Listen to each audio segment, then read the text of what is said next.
Tomorrow, New Jersey lawmakers in Trenton race through about 70 pieces of pending legislation in the last voting session of the year, including a challenge to the governor's veto of a gun bill, support for Atlantic City, and all the way to the state butterfly. Now, their effects on the shore are going to vary, of course. Committees are looking at ballot questions for 2016, including dedication of all fuel tax proceeds to transportation projects, quarterly public pension fund payments, and even casinos in North Jersey. They reach the shore to its core, issues such as those, and they're among the considerations on the mind of Senator Chris Connors, our guest for this edition of Ask the Congressman, and our lines are open. You can drop us a call at 732-505-1160. Senator Connors' district down in Southern Ocean County also encompasses parts of Atlantic and Burlington counties.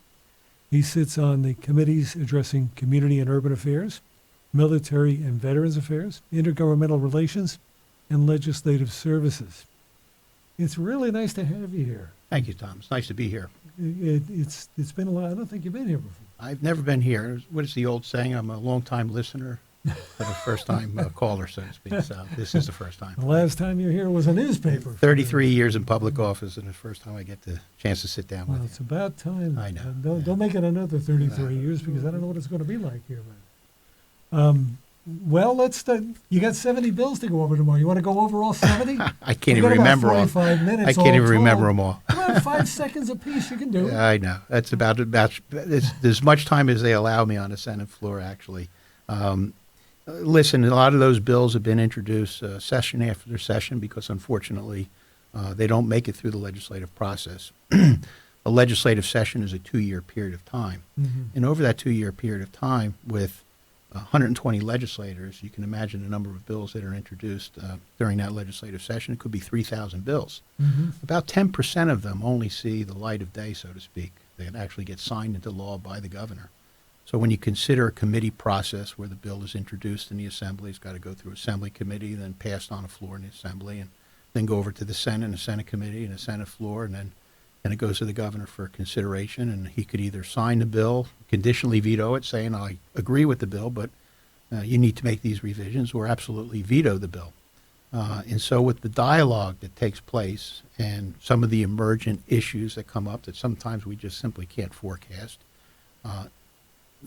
it's like a lot of little sea turtles that are that hatch on the beach, and out of the thousands, only a few actually survive. And that's the story of the legislation. But what is it that forces them? I mean, we've seen it at times with the budget process when you're there till after midnight getting things done on the last day. Here you have 70 bills in one voting session. What is it that procrastinates it to this point? Why isn't that stretched out over a bigger period of time so that you're not forced to go through these things? Have you read all these things? Well, the ones that I introduce, I've read, but I don't read all the bills that are introduced in the legislature. Well, I guess nobody really can. Generally, we tend to read the ones that appear to us to be moving through the legislature that we're going to have to cast a vote on, or one of which has a specific interest to the constituency that we represent. It may be called to our attention by various constituency groups or interest groups. Then we'll focus on those bills. And then when you sit in the committees, then, of course, you're considering a number of bills, some of which you may not vote on the floor. You may release them from committee, but they don't survive scrutiny before they get on the floor. That's up to the presiding officials in both houses, either the Speaker of the House or the Senate President. So, no, we don't read them all, but we read the ones that we're required to vote on. But it's a lot of reading. And so, as you mentioned, we have 70 bills that we'll consider tomorrow. Mm-hmm. We don't get a copy of all that information until sometimes the day before. And so this afternoon, a lot of that information. With the printer, obviously. Yeah. It brings back old memories of being at school. We wait until the last day to finish the book report or the homework, and we try and get it done. And unfortunately, that seems to be the nature of the beast in the legislature. Wait until the last minute, and then we rush in a lame duck session to try and get these things out of the way. But in fairness, you're already familiar with this, so it's not like you're walking into something cold and have to force a snap decision. You know the structure, you know the general outline of it, and you're familiar with the circumstances. Yeah, the key is to try and anticipate what it is that's more likely to be you're going to be confronted with, and And so over a period of time, you get seasoned and you learn to develop an intuition about what are the things that are going to confront you. And so we have staff, too, which is a very important part of any organization. We have a nonpartisan staff in Trenton called Office of Legislative Services. It provides all the research and legal aspects of legislation. We have a partisan staff that is in Trenton that helps us with analyzing the various implications of bills. And then we have district office staff, which also is a help. And so without all of those eyes and all that help, it would be very, very difficult to entertain and consider thoroughly all these bills. And I will say that there are times that bills have come up. I've seen in my tenure in the legislature, I've actually seen a bill pass both houses of the legislature and go to the governor the same 24-hour period. So some bills can languish for years, and some bills can be considered within a very short period of time. Mm-hmm. And the priorities change. And unfortunately, and this is what can be upsetting to constituents, and we all live with the same frustration even as legislators, that we really feel that something is a priority to us. We sponsor the bill, and then it sits there year after year after year. And like the old saying, no wine is made before its time.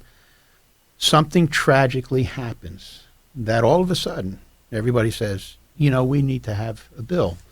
And then they focus on that particular piece of legislation. I'll give you an example. Back some time ago, our delegation had sponsored a bill, and I was proud to sponsor it. My father was over in the Senate, and I was in the Assembly. We sponsored a bill that would require home health care officials that are coming into the house, home health care aides, Mm-hmm. to have a criminal background check. That makes a lot of sense, right? Sure. You have somebody come remember in that to take care of grandma and grandpa, those people that are very vulnerable, that they don't have a criminal history. Mm-hmm. That bill sat around for years until the incident in Bricktown. Mrs. Baskin, I believe her name was, she was Right. 80 some odd years old, was stabbed some 70 times by a home health care worker Mhm. that had a criminal background. That tragedy may have been averted had that bill passed. Another example is for a long time sponsored a bill that would allow security guards at nuclear power plants to carry weapons that were restricted under the assault weapon ban.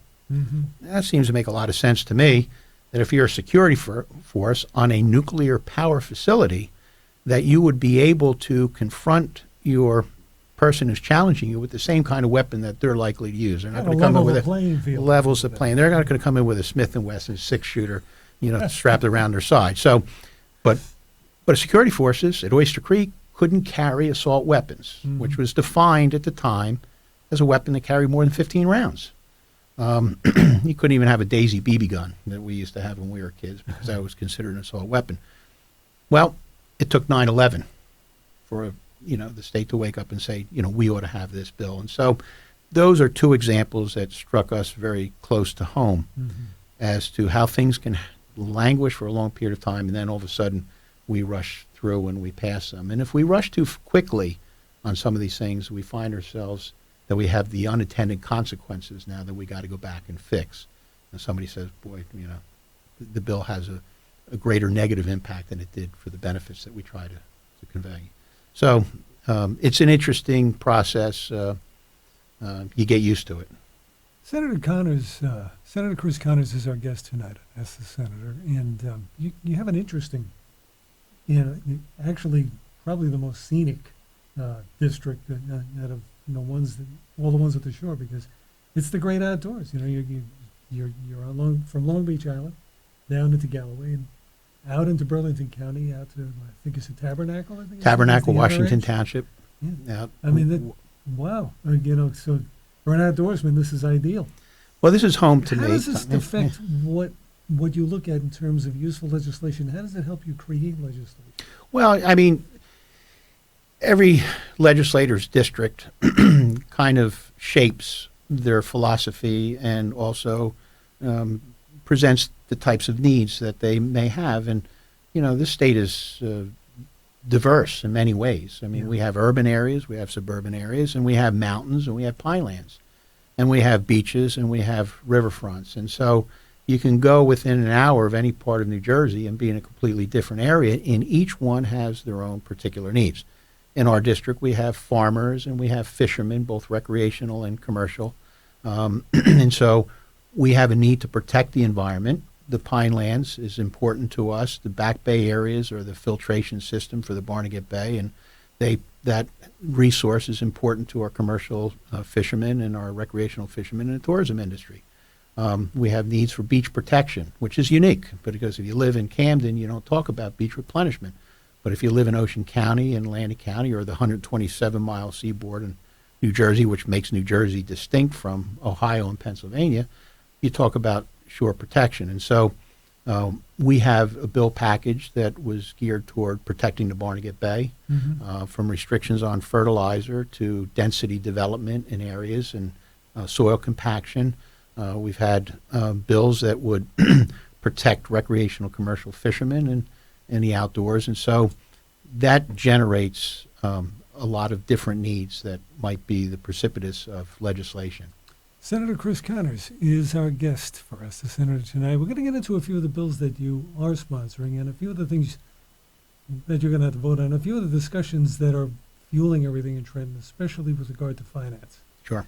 We're going to get into that right after we step out for this break. So stick around.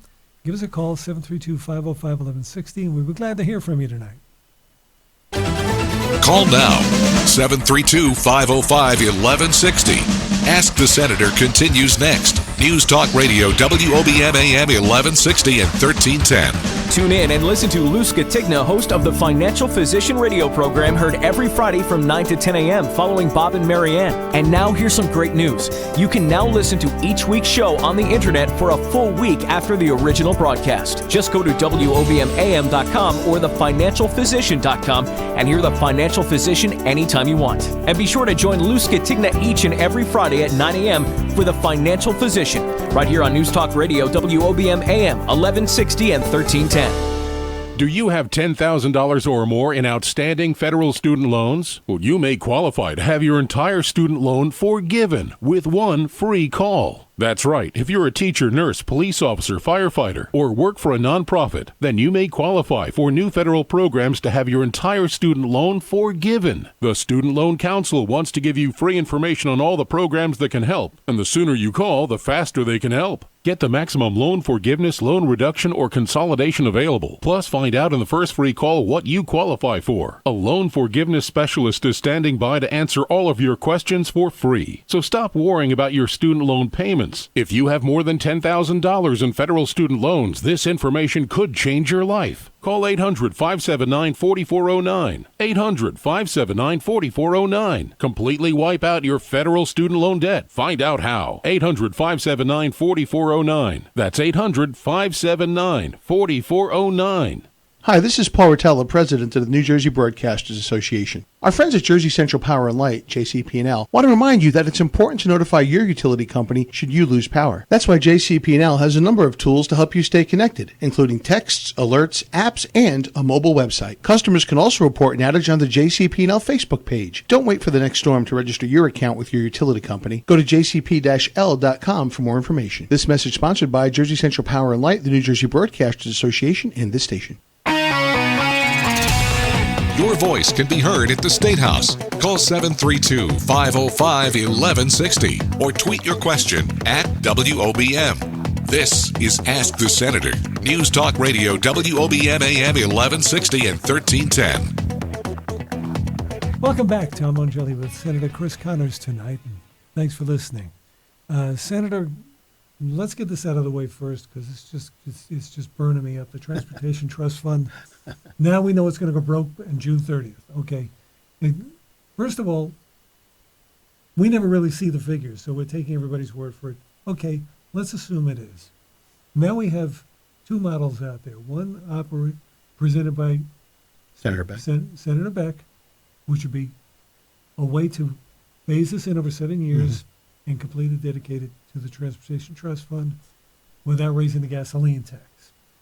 And Senator Sweeney comes in, and he's the Senate president, and he's got this multiple package that not only addresses transportation, but also education, social services, a cornucopia of different things. Invest in You package. Yeah, which would start at $170 million in year one and work its way up. Are you convinced we don't have to raise this gas tax? Because I'm convinced I'm not voting for the gas tax. I can tell you that, and I can tell the listeners, there's particularly ones that are in my district. And so for that reason, I probably gravitate closer to what Senator Beck has proposed, although that's not without its challenges as well. And the reason why I say that, Tom, is that one of my big hang-ups in representing the 9th District, which is not unlike most other suburban rural districts, is that there's a thing called disparity and fairness in the way we distribute our tax dollars. And I haven't seen it in all my years in the legislature, and I find that rural suburban legislators have to constantly scream for their fair share of funding. Now, when you talk about a gas tax, I'm convinced that the constituents in my district will pay a disproportionate share of the gas tax because we're a commuting Spend more time population. Absolutely. And so we don't have mass transportation that they have in other areas of the state, particularly the northern area of the state, the urbanized areas of the state. And so we're forced to commute in Ocean County and Burlington counties in long distances to places of employment, for the same reasons that we screamed pretty loudly about the proposed increase in the tolls back during the Corzine administration, because Ocean and Monmouth County pay the largest portion of the toll Have the revenues. biggest And so if stretch you're of not Broadway. getting your fair share back, Mm-hmm. I can't possibly commit my constituents to reaching in their pockets and paying money that's going to be distributed north of the Raritan River.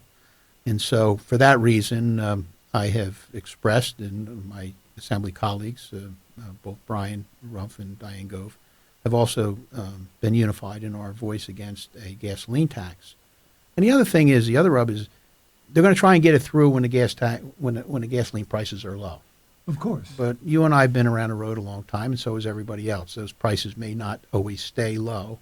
And when you tack on additional tax to the 14.5 cents that you have now, all of a sudden, the commuters that go back and forth, and we knew when it went up, there were people that are going to the gas station. That cuts into discretionary income. Mm-hmm. People like myself who put $20 in a tank every time I go in there and rarely fill it up.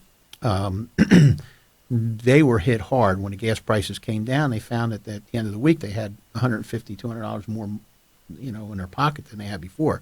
And so we can't just keep throwing on this burden to the commuting public, which lives in my district. And for that reason, I'd have to say, now, that having been said, maintaining our roads and bridges is a serious issue in the state of New Jersey. And we have to take care of those needs.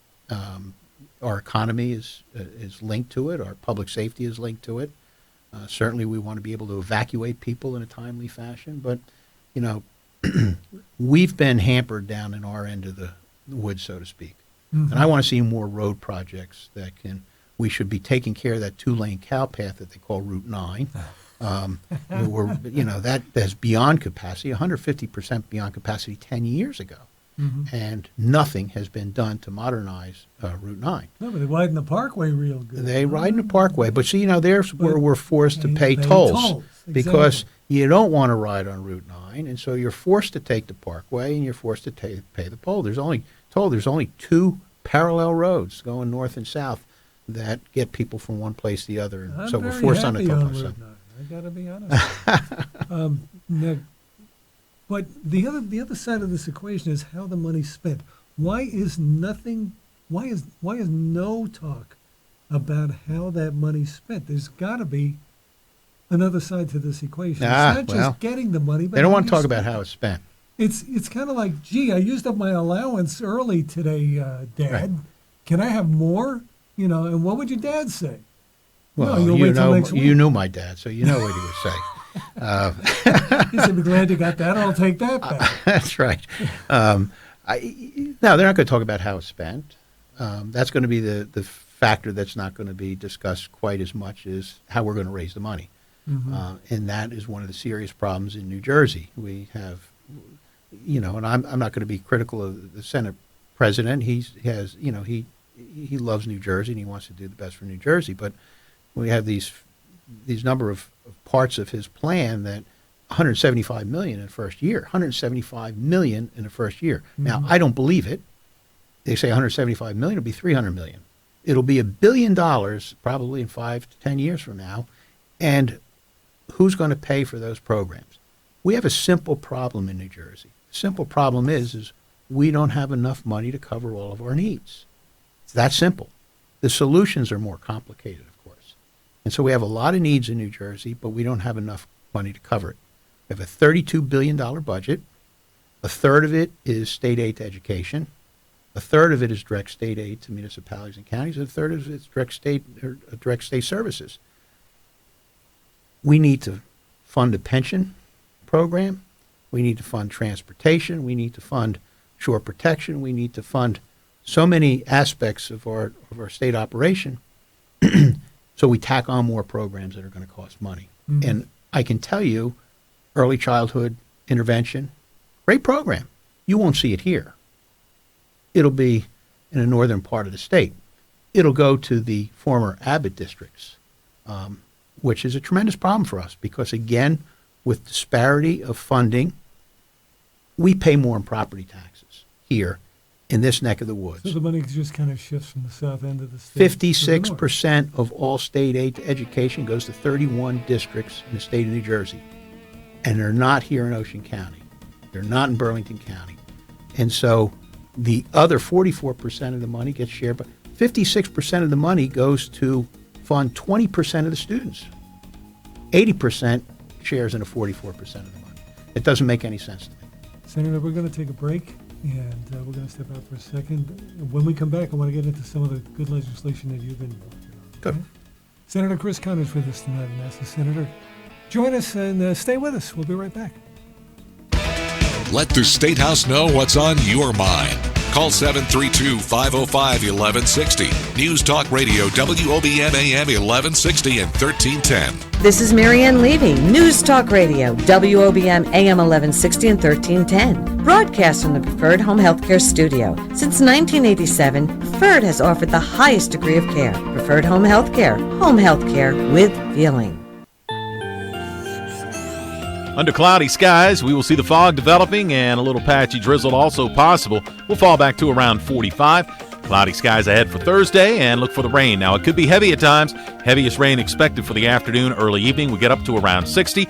Evening rain Thursday night, then we see some clearing for the late night. Partly sunny on Friday, cooler. The afternoon high close to 50, and we could see a stray shower. I'm meteorologist Jeff Eno. 1160 and 1310 WOBM.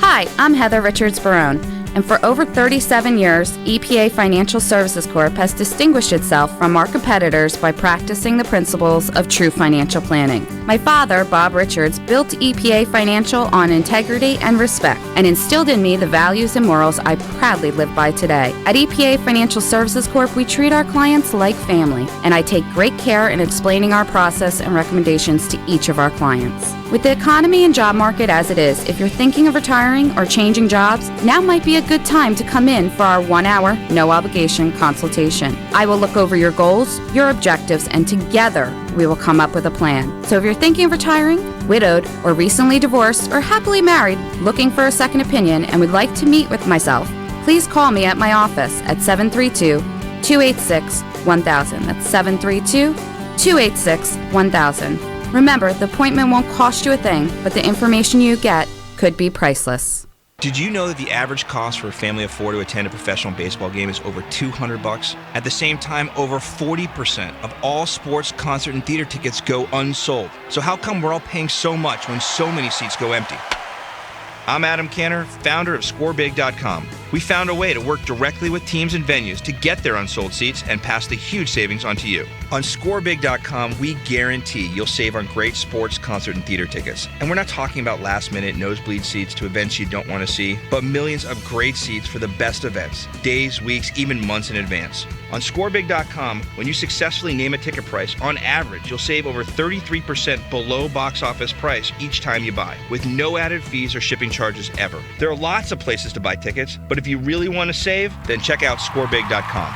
And now save even more at scorebig.com. Click on the radio mic and enter code 9696. And we'll take an additional $30 off your ticket purchase. That's scorebig.com, code 9696.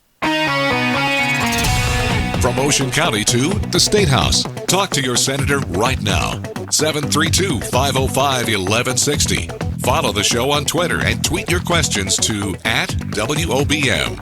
Ask the Senator on News Talk Radio WOBM AM 1160 and 1310 and WOBMAM.com.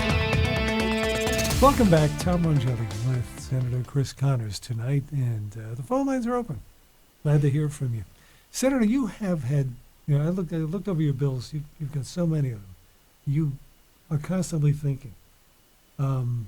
There's page after page of really quality material, and I didn't even know where to start, but I know some of the things that we covered here on this station. And one of them that still stands out for me is the measure that would change the grading of some drug offenses by employing units rather than weight. It sounds like an abstract concept, but it really isn't, because it would make a whole lot of difference in fighting the heroin problem.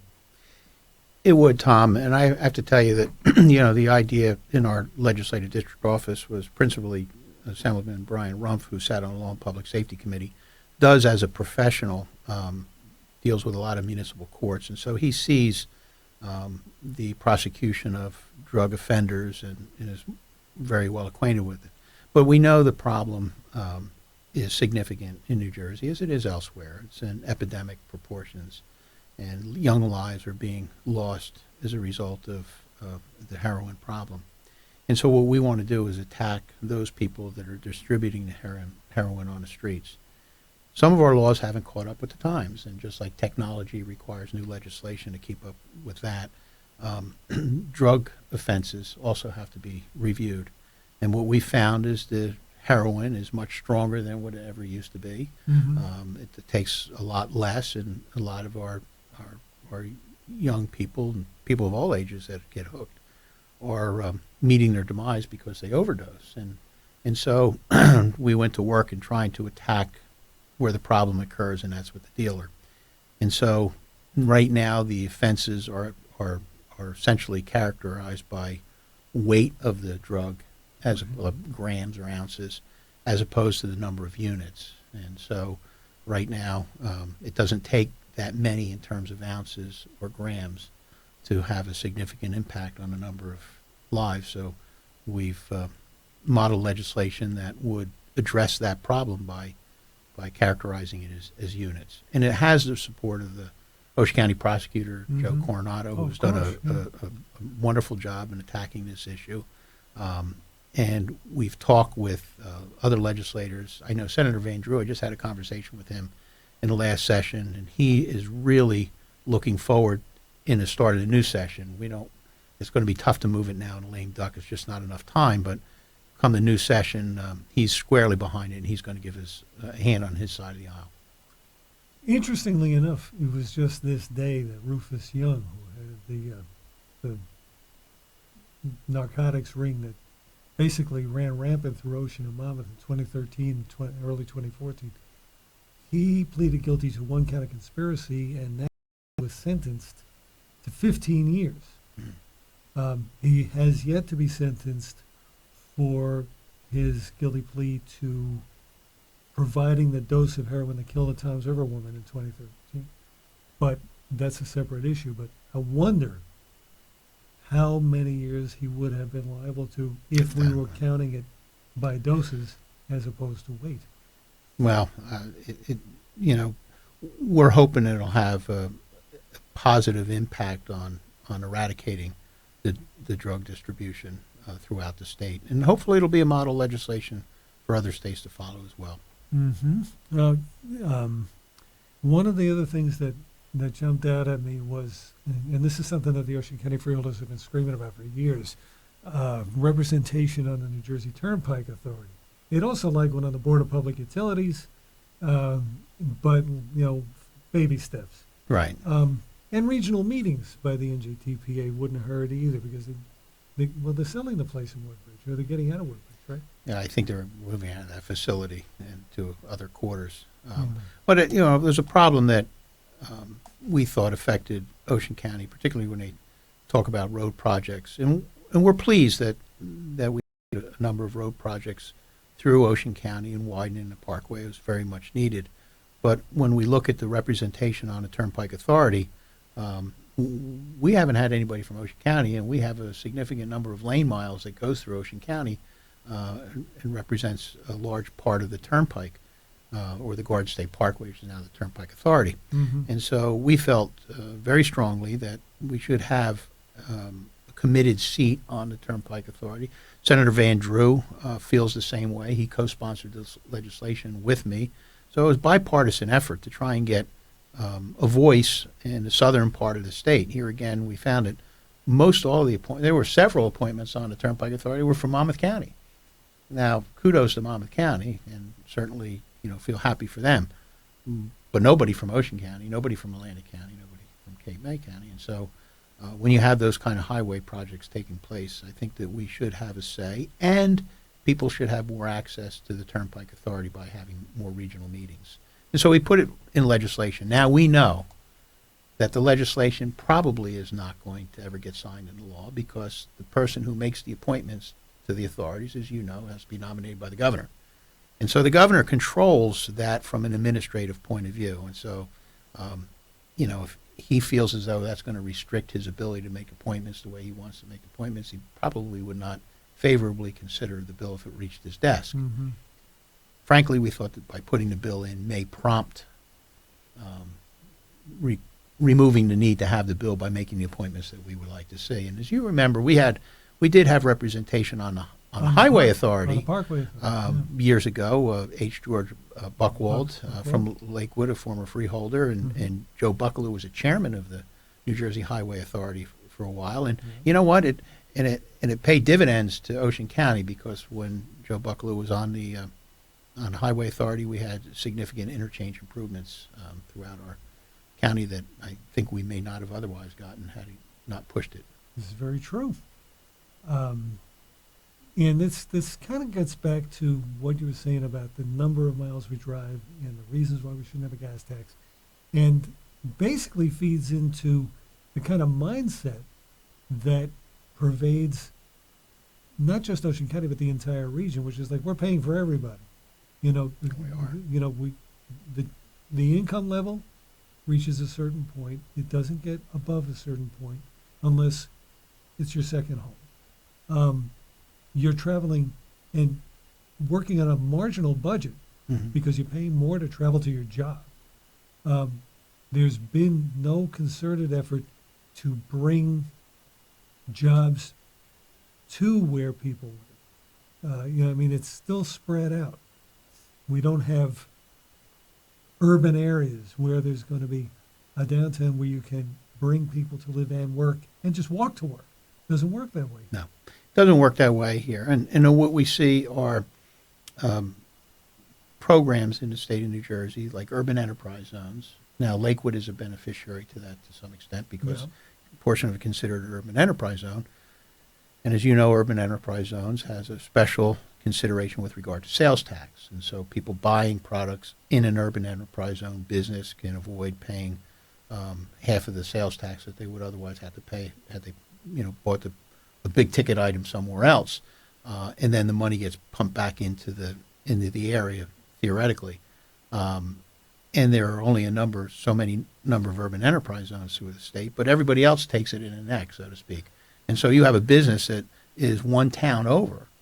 Now, how do you compete when if it's a large ticket item on a sales tax if your neighboring business just 2 blocks away is in an urban enterprise zone?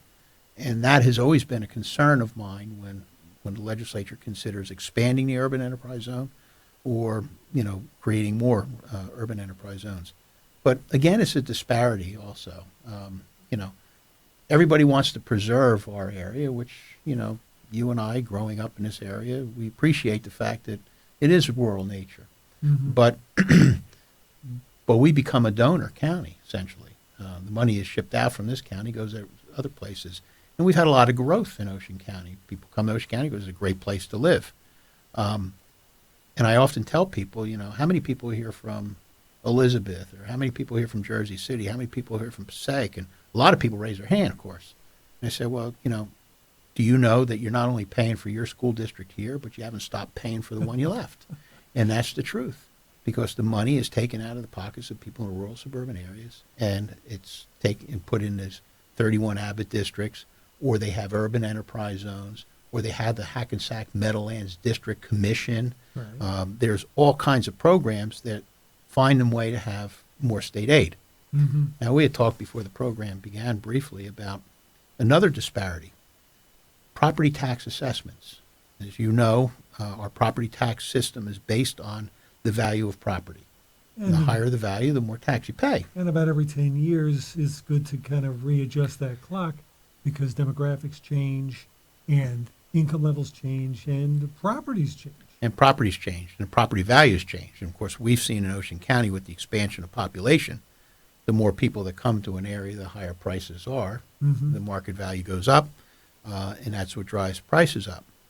And our towns have been forced by state law to reevaluate whenever there is a disparity between the market value and the assessed value. Right. And they call it a coefficient of deviation. And when it reaches a certain percentage, the tax boards and the division of taxation say you must revalue.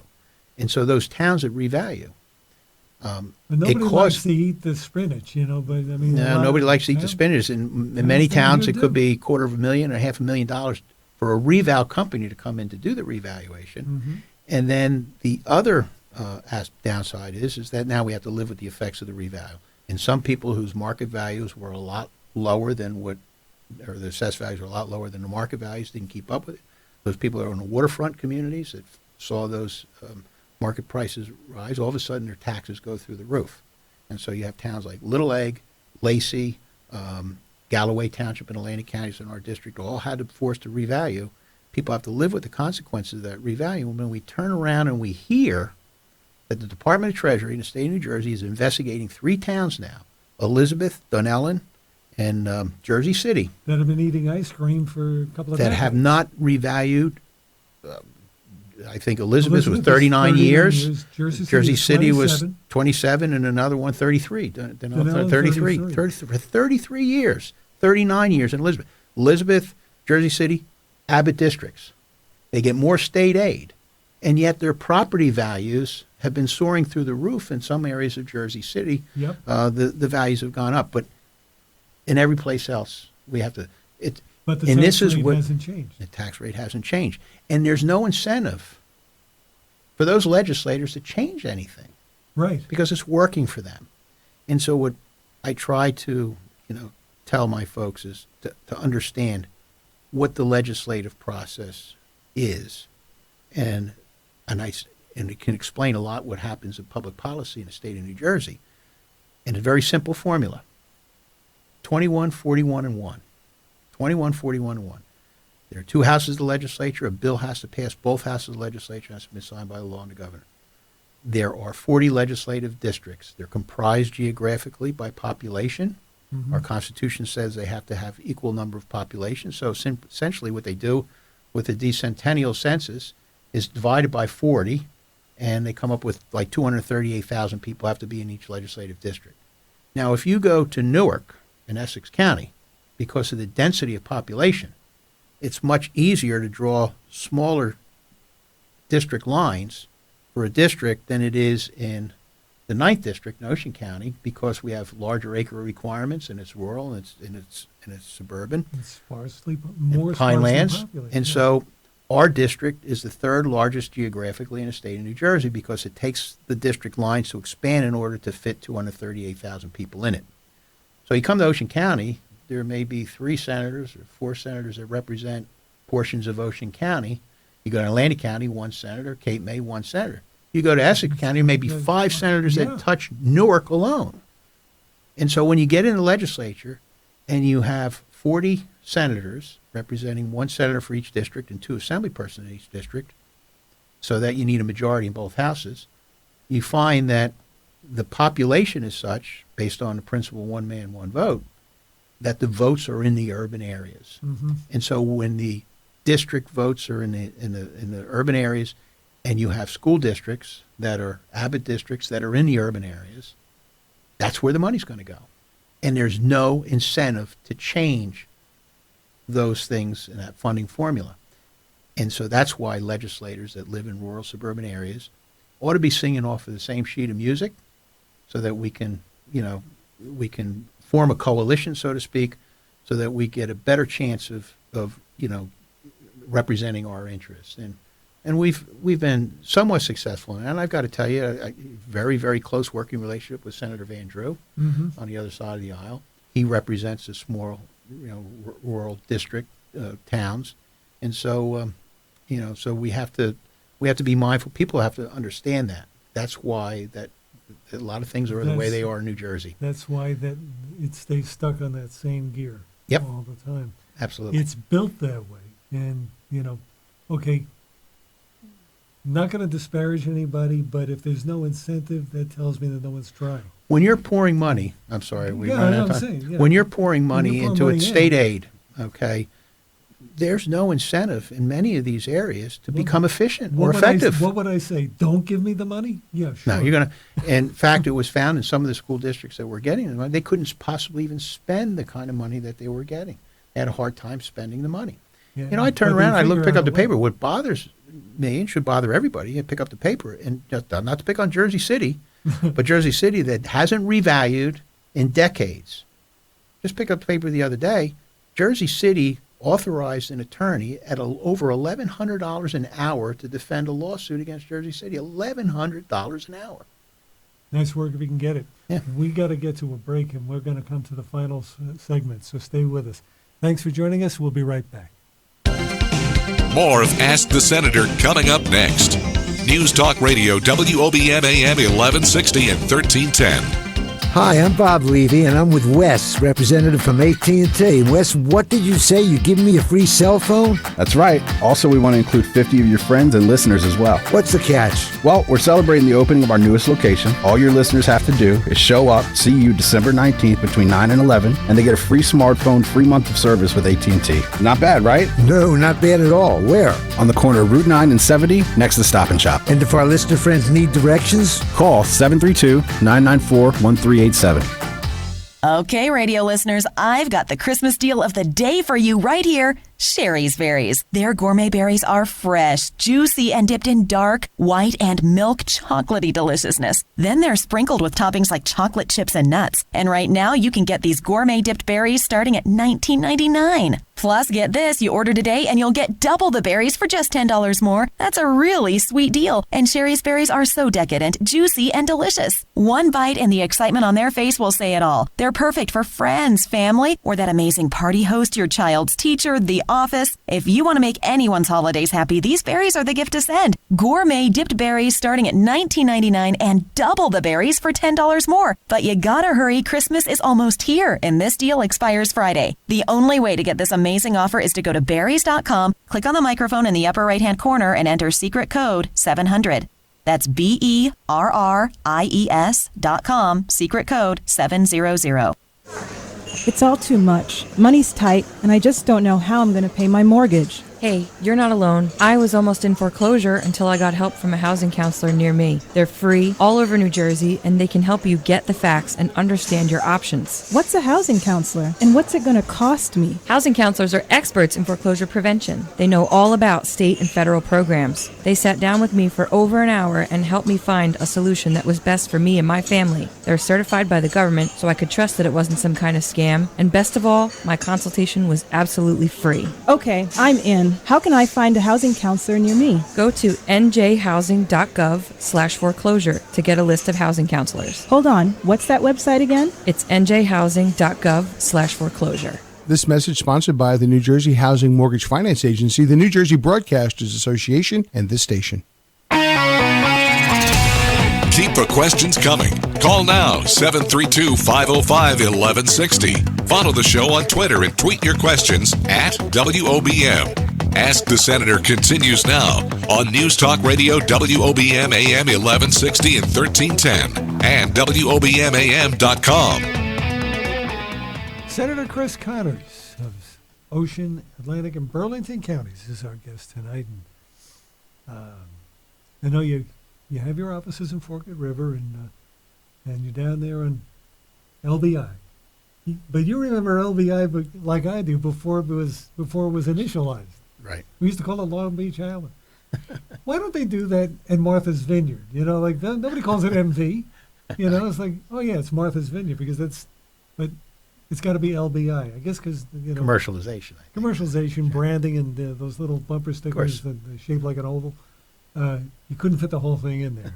But you mentioned something on the way in here which fascinated me, and because folks, we were talking about before the bridges the bridge that's there now and the bridge that's under construction. Before any of that, there was a wooden bridge that linked the mainland to LBI.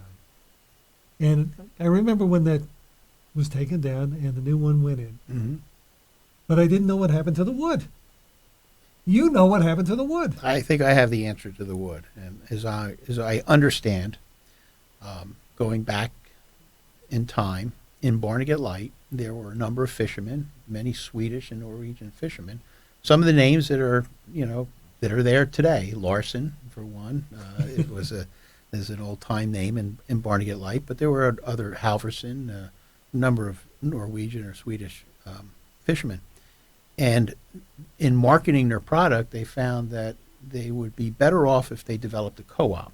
And so they got together and they developed a fishing co-op in Barnegat Light. The wood that came off the planking of the bridge was used to build the dock, which now exists up in Viking Village today. In fact, if you walk on that dock, you'll see those planks. And if the information that I've received from the history that has been told to me is accurate, they are the planks that were once on the bridge going over the causeway. And so there's a lot of history on LBI. That's an interesting facet of your entire district, because Long Beach Island has evolved exponentially. Mm-hmm. It's taken decades, but I can remember when there were blocks and blocks of marshes. Right. They've all got houses on them. They all have houses now. There's not too many buildable lots on Long Beach Island anymore. Most all of it has been built. How is it for you as someone who basically ran around on the marshes? When you meet a constituent who is new there, only knows I'm in the house, I go to the beach, I go to work, I am in the house, I go to the beach. How do you explain the pinelands? How do you explain all of the rest that how do you relate to somebody who only knows it in this one-dimensional form? And do you try and do you ever get into a long discussion and say, it isn't all like this? You should get to know more of this. You should have seen it back then. It's very hard. It's very hard. And there's a certain amount of sadness that is attached to it, because those are great memories for me as a kid growing up. There couldn't have been a better place for a kid to grow up than Long Beach Island, because of the vast open space that we had. It was phragmites, it was bayberry bushes and scrub pines, and there were rabbits and squirrels and raccoons and ducks and turtles and everything you can think of. And there was plenty of room to move around. And back then, we didn't have the challenges and the threats and the safety issues that we certainly have today, which is another sad part of life. But when I was a kid, we could leave the house and pedal your bike and go for miles, and nobody ever expected you back home until dinner time. Yeah. Today's day and age, you don't let a little kid go that far anymore without being watched. But those were never any threats, and we would run for blocks and miles.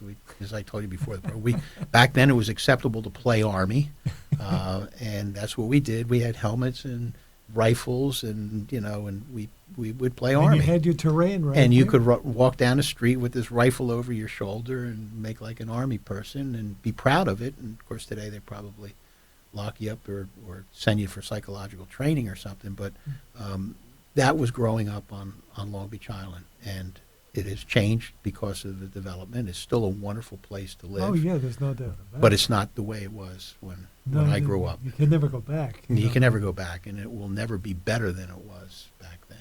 You know, it's just different. Things don't get better or worse; they just They get- change. But you know, I know exactly what you're talking about. You could. And they're cultural At changes. night, I mean, they're just at night they're- the cars were parked. You know, there was nobody out. No, they're generation and cultural changes. And as I mentioned to you one other time, is Jason Smith is a legislative aide in our office. We're over in Long Beach Island. In fact, we were down in Beach Haven one time, and he was marveling at the size of the homes. The old Victorian homes that still exist, also in Barnegat Light, but a lot of them down at Beach Haven. And I said, let me show you something. It's a tale of two cities. You see that Victorian home and how big it is, and huge and impressive, and it's just absolutely wonderful. And I said, the reason why that's big is because families were intact. Grandparents and parents and children lived in the same house. Right next door, there's a house equally as big, up on still 3 stories. But there's only a couple that live there. They're a professional couple, and the kids are gone, the parents are living somewhere else, and so there's a change in society that's taken place. And the houses that are over in Long Beach Island now are high-priced homes. When I grew up there were middle-class people who live on Long Beach Island. We have about 30 seconds, Senator. So, final question: what's a Chris Conner's Christmas look like this year? I can't even begin to forecast because it's been so. This is a busy time of year for me professionally as an attorney. Everybody wants everything done by the end of the year, and then legislatively, of course, we have this lame duck sessions, and so everything has been extremely busy. And I can only hope there is actually a Santa Claus that will take care of everything that I need to have taken care of. Maybe you get to unwind. I do unwind, and I usually take the week between Christmas and New Year's, and I get together with a couple buddies, and we spend a lot of time on the bay. I'm an avid duck hunter, and so I've been a bayman. That's how I've grown up. And we fish in the summer, clam, and then we duck hunt in the winter. And so it's a wonderful life. Living the dream. Thank you for joining us. Thank you, Tom. Appreciate it. Anytime. Ask the Senator is a presentation of the Shore News Division of Townsquare Media New Jersey. Our producer is Zach Collins, and our video and digital coordinators are Tom Tremblay and Bradley James. Programming consultant is Steve Artolino, and the Vice President of Townsquare Media New Jersey News Operations is Eric Scott. Next month, Senator Jim Holzapfel. He's the tentative guest, so we hope you'll be here. Have a good evening. You've been listening to Ask the Senator, a presentation of WOBM News on News Talk Radio, WOBM AM 1160 and 1310, and WOBMAM.com. WOBM Lakewood Township, WADB Asbury Park. Live from the Preferred Home Healthcare Studio, News Talk Radio, WOBM AM 1160 and 1310. Clouds for now, rain for later. Tom Mongelli, WOBM News. First responders who trace their ailments to 9/11 and its aftermath are poised to get permanent federal health benefits. A year-end spending bill expected to be approved would extend federal health monitoring and treatment through 2090. Voorhees joins Evesham Township's Saving Lives program. Free Uber rides home for residents who have been drinking at local restaurants and bars. Voorhees Mayor Michael McDonough says no taxpayer money is involved. This program is funded by private donations through businesses, professionals. He adds the police department supports the program because it will mean fewer DUIs. Thursday night's Times River Zoning Board meeting takes place at High School North. A crowd is expected for the scheduled review of Chavaz's application to turn a property in a residential zone into a place of worship and school. Jersey Shore weather from WOBM meteorologist Dan Zero. Mostly cloudy, low 40s overnight. Rain Thursday, especially late day with highs around 60. See the stories you hear anytime at WOBMAM.com. Fox News Radio, I'm Kathleen Maloney. A mistrial in the case of the first Baltimore police officer to be tried in the death of Freddie Gray. All of us, if we believe in justice, must have respect for the outcome of the judicial process. This is our American system of justice. Baltimore Mayor Stephanie Rawlings